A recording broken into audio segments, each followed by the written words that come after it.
Oke, kita ketemu di part 3. Nah, part 3 ini adalah kita berbicara tentang keterampilan terapis. Nah, keterampilan terapis. Kalau misalnya kita menjadi seorang terapis, keterampilan apa sih yang harus kita miliki supaya kita bisa supaya kita bisa menjadi terapis yang handal gitu. Nah, satu keterampilan teman-teman yang harus dimiliki oleh seorang terapis adalah komunikasi. Sudah itu aja gitu. Jadi seorang terapis harus bisa memiliki kemampuan komunikasi yang bagus, baik itu secara verbal maupun nonverbal. Apalagi yang nonverbal ya, nonverbal terkait dengan kalau misalnya kita melakukan terapi gitu ya. Nah, penggunaan waktu, terus habis itu menggunakan bahasa tubuh, kita menggunakan gestur tubuh semacam itu, kemudian melalui intonasi suara, kadang-kadang rendah, kadang-kadang halus, kadang-kadang mendayu-dayu, tapi kadang-kadang juga bersemangat semacam itu. Jadi apa ya? Keterampilan terapis dalam hal komunikasi ini perlu banget. Jadi kita harus bisa mengatur intonasi suara juga yang kadang-kadang halus tapi kadang-kadang juga bersemangat gitu. Nah, kemudian penggunaan lingkungan. Nah, itu teman-teman. Jadi keterampilan dari seorang terapis kunci utamanya adalah komunikasi. Kemudian keterampilan komunikasi dasar yang harus dimiliki oleh seorang terapis adalah ini. Biasanya klien datang ini kan mereka masih bertanya-tanya nih, maksudnya bisa nggak sih aku mau konsultasi atau mau terapi sama bapak ini atau sama ibu ini. Biasanya untuk menumbuhkan rasa percaya kita perlu building rapport nih, kita perlu membangun rasa kepercayaan antara kita dengan si klien gitu. Nah, untuk mencapai hal kayak gitu kita harus bersikapnya adalah bersikap terbuka gitu. Kita bersikap terbuka dan mencoba menerima si klien ini apa adanya semacam itu. Kemudian kita mencoba menjalin hubungan yang intens, kita perlu ada penerimaan, unconditional positive regard, ada penerimaan tanpa syarat dari kita. Kemudian kita juga mengapresiasi si individu ini, dan kita ya bersikap tulus dong. Nggak mungkin seorang terapi itu nggak tulus gitu. Kemudian kita juga memunculkan sikap yang empati gitu. Nah, keterampilan komunikasi dasar yang harus dimiliki adalah ini, memperhatikan dengan sungguh-sungguh dan penuh konsentrasi. Eye contact itu penting, jadi mata itu nggak bisa bohong teman-teman. Jadi kalau misalnya kita misalnya capek terus nggak bisa menerima klien, mending nggak usah aja gitu. Karena apa? Karena eye contact itu penting, mata itu nggak bisa bohong. Kemudian bertanya dengan pertanyaan yang terbuka, open question ini perlu banget. Kemudian mendengarkan dengan pasif, maksudnya mendengarkan dengan pasif ini mendengarkan dengan pasif dan aktif. Kadang-kadang kita perlu tidak mengkonfrontasi gitu. Kita tidak perlu mengkonfrontasi. Nah, kita perlu mendengarkan, tetapi gestur tubuh kita itu adalah kita menerima dia apa adanya begitu. Kemudian kita mendengarkan secara aktif itu kita menjadi good listener gitu. Kemudian kita merefleksikan gitu. Nah, tanggung jawabnya seorang terapis itu sebenarnya nggak hanya di klien aja teman-teman. Jadi tanggung jawabnya seorang terapis itu juga pada keluarga, pada biro tempat terapisnya bekerja kalau misalnya dia ikut biro, pada masyarakat, dan juga pada profesinya. Nah, tapi utamanya adalah klien. Utamanya adalah untuk memunculkan kesejahteraan klien. Jadi psikolog berusaha untuk mengakhiri suatu hubungan klinis kalau misalnya si klien ini sudah sudah selesai tujuannya gitu. Jangan sampai terjadi hubungan majemuk. Jangan sampai si klien merasa termanfaatkan semacam itu. Oke. Mungkin kita langsung saja. Jadi selain kita keterampilan komunikasi dasar, nah kita langsung bahas ke kode etik juga. Jadi kedudukannya psikologi klinis ya, psikolog klinis, karena ini adalah mata kuliah psikoterapi, pasti hubungannya sama psikologi klinis. Nah, kedudukannya psikologi klinis ini nggak cuma sebagai psikolog, nggak cuma sebagai terapis, tapi juga sebagai tenaga kesehatan. Maka itu kita perlu kode etik gitu. Nah, kode etiknya itu kita punya dasar hukum teman-teman. Kita punya dasar hukum dalam kita berpraktek memberikan terapi kepada seorang klien gitu. Nah, dasar hukumnya mulai dari peraturan menteri sampai dasar hukum yang paling ini adalah kode etik psikologi Indonesia gitu.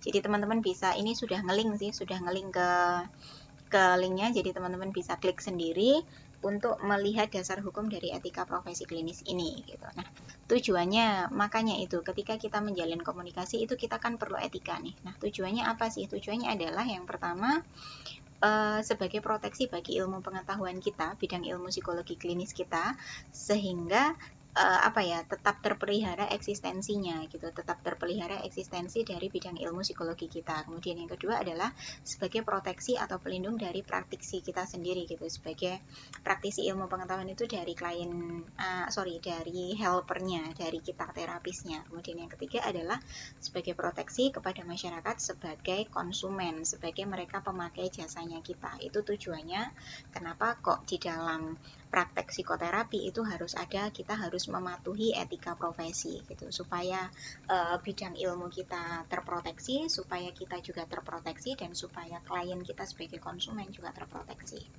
Nah, ada beberapa ketentuan etika profesi, yakni ada responsibility, competence, moral and legal standard, public statement, kerahasiaan, profesionalitas, hubungan teman sejawat, prosedur terstandar, dan empati profesional. Nah, kita bahas satu-satu nih. Kita bahas satu-satu dari responsibility. Nah, ketika kita melakukan praktek atau kita melakukan terapi tertentu, kita harus bertanggung jawab. Bertanggung jawabnya ya nggak hanya pada klien saja, tetapi kepada pihak-pihak ketiga yang lain gitu. Kemudian yang kedua adalah kompeten. Nah, seorang yang melakukan terapi itu harus memiliki kompetensi pada bidang yang dia terapiin gitu. Misalnya saya memiliki bidang kompetensi saya adalah di bidang psikologi klinis anak. Jangan sampai saya memberikan intervensi kepada lansia gitu, karena itu tidak sesuai dengan kompetensinya gitu. Kemudian moral and legal standard. Nah, dalam menjalankan terapi kita memiliki aturan-aturan tertentu sesuai dengan kaidah-kaidah, sesuai dengan adab yang ada di dalam masyarakat gitu. Kemudian ada public statement, jadi ada memang selain aturan tertentu, kita juga pasti public statement itu yang secara umum itu bagaimana sih, secara general ini bagaimana sih.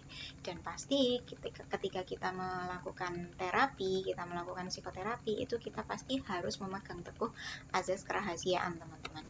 Kemudian ada profesionalitas. Nah, profesionalitas itu kita harus bekerja secara profesional, tidak pandang bulu, tidak pandang ini kaya, ini miskin, ini temanku, ini nggak temanku, nggak begitu.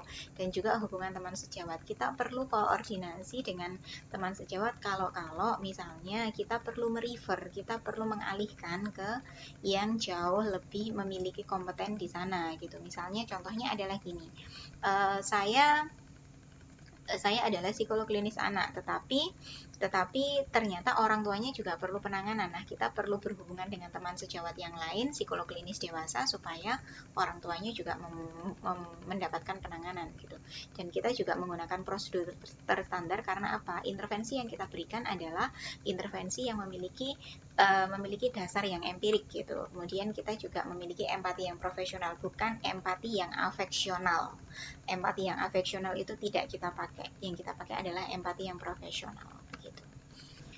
Oke, prinsip umumnya ada beberapa prinsip umum etika profesi yang berdasarkan American Psychological Association 2011, ada beneficence sama non-maleficence, ada fidelity and responsibility, kemudian ada integrity, ada justice, sama yang terakhir ada respect for people, right and dignity gitu. Nah, kita bahas satu-satu nih. Beneficence and non-maleficence. Nah, etika profesi beneficence and non-maleficence adalah seorang psikolog atau seorang terapis harus memberikan kebermanfaatan bagi sekitarnya atau bagi konsumennya. Dan seorang psikolog juga harus memberikan jaminan keamanan, kerahasiaan.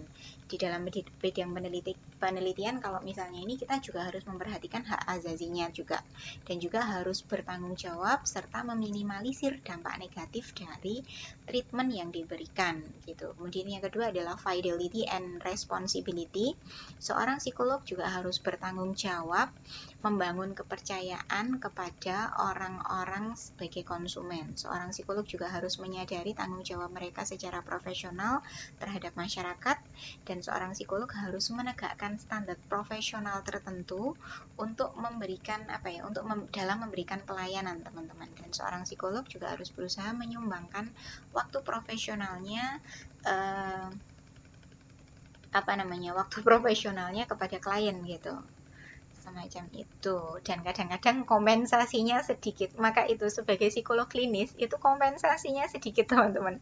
Kemudian integritas, seorang psikolog harus memiliki integritas yang ini berkaitan dengan penampilan akurasi, kejujuran, dan kebenaran, baik itu dalam bidang keilmuan, pengajaran maupun praktek psikologi gitu. Jadi kita tidak boleh nipu, kita tidak boleh mencuri.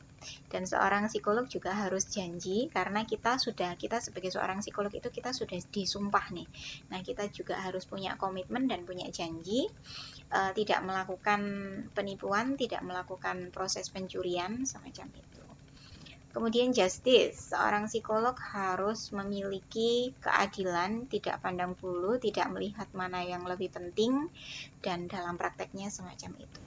Dan respect for people's right and dignity. Ini seorang psikolog harus menghargai harkat dan martabat seseorang, menghormati itu, memberikan perlindungan kepada kasus-kasus khusus mereka yang mengalami kerentanan, dan kita tidak memandang sara, tidak memandang identitasnya, tidak memandang sukunya, tidak memandang etnisnya, semacam itu. Begitu, teman-teman. Nah, mungkin video part 3 ini sampai sini dulu. Kita nanti akan ketemu di video part 4 tentang tahap-tahap psikoterapi. Sampai ketemu di part 4.